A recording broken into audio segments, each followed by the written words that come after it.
तो भाई ईरान ने अब भारत को ब्लैकमेल करना शुरू कर दिया है। मतलब बस भारत को नहीं, बाकी भी ग्लोबली सब देशों को ब्लैकमेल कर रहे हैं। इन्होंने एक अथॉरिटी बनाई है और जिस शिप को भी स्ट्रेट ऑफ हॉर्मुज पार करना है उनको $2 मिलियन देने पड़ेंगे बिटकॉइन या चाइनीज युआन में। पिछले 2 हफ्तों से स्ट्रेट ऑफ हॉर्मुज से कोई भी शिप इंडिया नहीं आ रहा है। 2 इंडियन शिप्स के ऊपर तो ईरान ने हमला भी कर दिया था, पर इंडिया झुकने वालों में से तो है नहीं। सरकार ने तुरंत ईरान के एम्बेसडर को बुलाकर अपना डिप्लोमेटिक स्टैंड क्लियर कर दिया था और यही रियल रीजन है प्रधानमंत्री मोदी की जो 7 अपील है जो उन्होंने कल करी है। उन्होंने कहा कि भाई वर्क फ्रॉम होम करो, फॉरेन एक्सचेंज कंजर्व करो, गोल्ड मत खरीदो, फॉरेन ट्रिप्स में मत जाओ, शादी कर रहे हो तो डेस्टिनेशन वेडिंग इंडिया में करो। अब 2-3 महीनों से सरकार सारा प्रेशर खुद ही ले रही थी, तो ये नॉर्मल अपील बिल्कुल भी नहीं है। ग्लोबली एक इतना बड़ा क्राइसिस चल रहा है और इस अपील से पीएम का बस एक गोल है, देश के फॉरेन एक्सचेंज को कैसे बचाया जाए। पर इस क्रूशियल टाइम पर भी जब ऑपोजिशन पार्टीज को देश के साथ खड़ा होना चाहिए था, वो अपने यूजुअल टैक्टिक्स ही कर रहे हैं। राहुल गांधी बोल रहे हैं कि प्रधानमंत्री और बीजेपी दोनों ही कॉम्प्रोमाइज हैं, तभी देश के इतने बुरे हाल हुए हैं। पर ये 2013 भूल गए जब इनकी अपनी सरकार थी और ग्लोबली ऐसी कोई भी प्रॉब्लम नहीं चल रही थी। बट स्टिल चिदम्बरम साहब गोल्ड ना लेने की बात कर रहे थे। पेट्रोल पंप शाम 8 बजे बंद कर दिए जाते थे।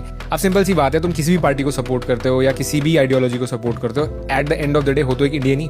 और ईरान जो ये ब्लैकमेल कर रहा है, ये बीजेपी या मोदी को थोड़ी कर रहा है, ये पूरे भारत देश को किया जा रहा है। यूएस ईरान वॉर के इंपैक्ट यूरोपियन देशों में भी है, बट वहां ऑपोजिशन मैच्योरली नेशनल इंटरेस्ट को पहले देख रहा है। अब एक हिंदुस्तानी होने के नाते हमारी बारी है अपना फर्ज निभाने की। या तो ईरान जैसे देशों की ब्लैकमेलिंग से लो या देश का स्वाभिमान बचा लो। अगर थोड़ा फॉरेक्स बचाकर हम अपने देश की इकोनॉमी को इस मुश्किल वक्त में सपोर्ट कर सकते हैं तो मैं बिल्कुल पीछे नहीं हटना।